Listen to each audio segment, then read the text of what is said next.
Hi there, this is Crystal, and I'm back with a page in my 2019 Project Life album. It's a 6x8 album.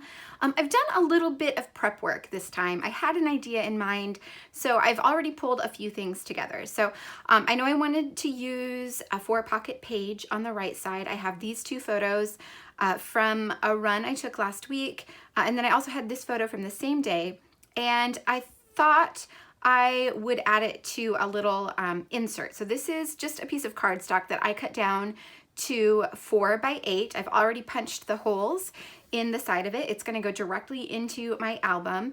And I wanted to use this card. So I have been hoarding this card from Big and Small. It's from the Big and Small kit by Brandi Kincaid for Feed Your Craft, because it just looked like fall to me. And we got the kit earlier in the year, but this card just screamed fall to me. So I thought it would be perfect to use with these photos. So this is where my journaling is gonna go.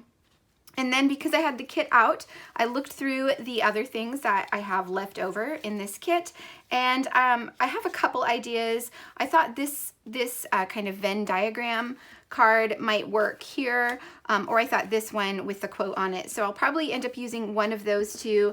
And then on this side of the spread, I wanted to use the Thankful 30 stamp set. So Thankful 30 hasn't started yet. It doesn't start until November 1st, but I have been dying to use this stamp set because look at those leaves. They're just beautiful. So I thought, how fun would it be to create a stamped background for this photo, kind of mimicking these leaves, even though they're different style leaves. I did pull out some inks that I thought matched pretty well with the colors on this card. So I have 4 inks here.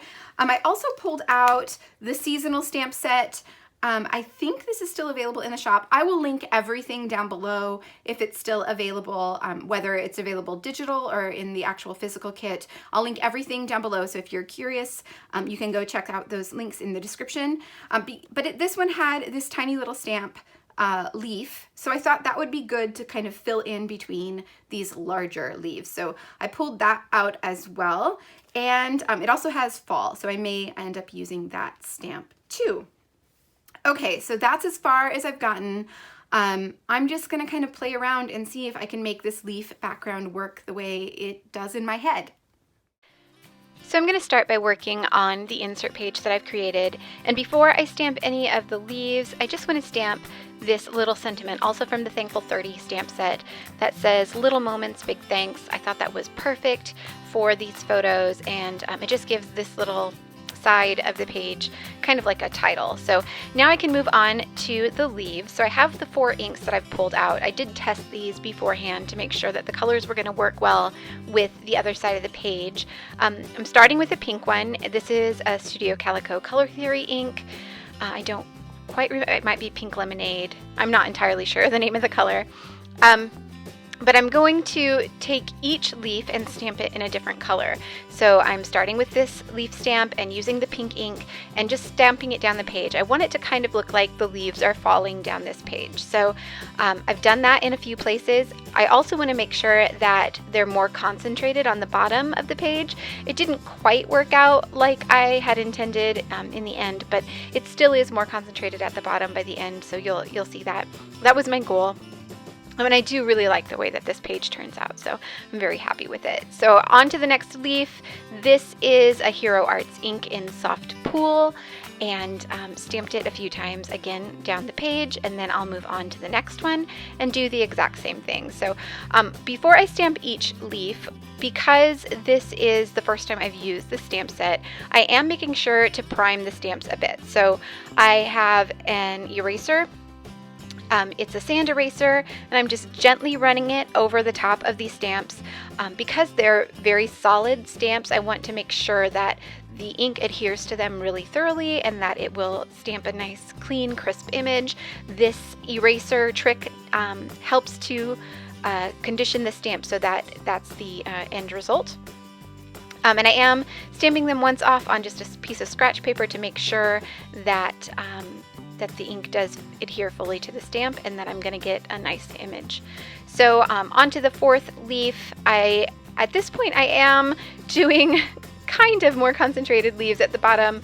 I do end up stamping a bit more at the top though, so you'll see how that works out.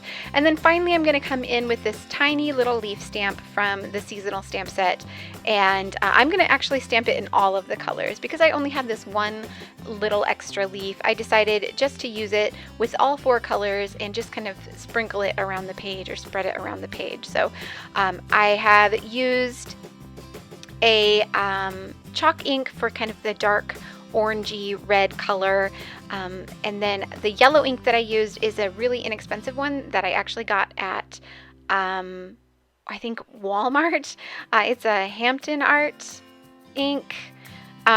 I don't have a lot of inks in my stash. I'm really excited about the new inks from Pinkfir Studio. I'm saving up to buy those because yeah, I struggle with the inks that I have, so hopefully I'll be able to get those, and then I won't have so much of an issue trying to get these stamps. But this page actually turned out really well, and I actually did have stamps or inks that matched that kind of inspiration card pretty well, so happy with how that turned out. That's basically all the stamping done there. I can bring the rest of the page back over and see how it looks. I decided to go with that quote card instead of the kind of Venn diagram card. I just liked the pop of yellow that it added. And I am going to back this tiny photo with some scraps that I had from another card from this set. So this is one of the cards from Big and Small. I had cut off half of it, I think, to use on another page, and I just had 2 little strips of it, and I really wanted that kind of peachy color behind my photo. I thought that would complement the other colors on this page really well, but the piece I had wasn't big enough to go around the whole photo, so I ended up just kind of piecing together 3 little bits, and you can definitely see that there are separate bits behind the photo, that it's not all one piece, but that doesn't bother me. I did get a solid border around the whole thing, which was really my only goal, so that worked out pretty well.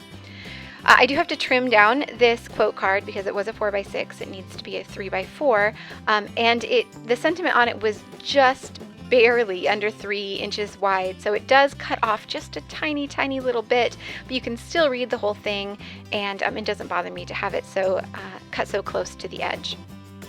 Okay, so I like the way things are going, but I feel like I need to add something to the top of that yellow quote card.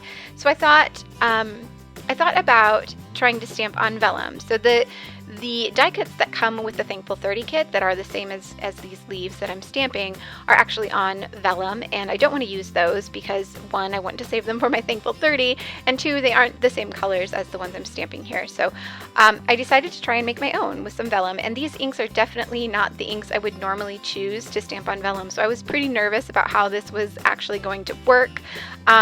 The pink ink, the one from Studio Calico, and this yellow ink, the inexpensive one from Walmart, both worked really well. It only took a couple minutes and they were fully dry. The other 2 I did have to hit with a heat gun, but ultimately it worked. So there they are. I fussy cut them out once I had dried them very carefully, because it is vellum, very carefully with a heat gun. I also went away and did my journaling, typed up my journaling on that inspiration card. I did that with my We Are Memory Keepers typecast typewriter.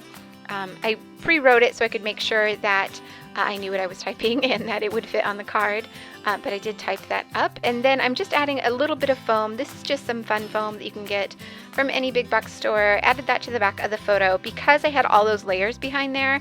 They weren't even, and I felt like if I added some foam, it would sit flat on that card a bit better. And it also adds just a little bit of shadow and dimension. Since that's not going into a pocket, I don't have to worry about it being too thick. Then I'll just add a date stamp to the bottom of my journaling, and then I can go ahead and adhere these leaves down. So I play with them a little bit. My idea was to have a little cluster at the top of this card, but I decided to actually turn it upside down so it kind of mimics the other leaves like they're falling.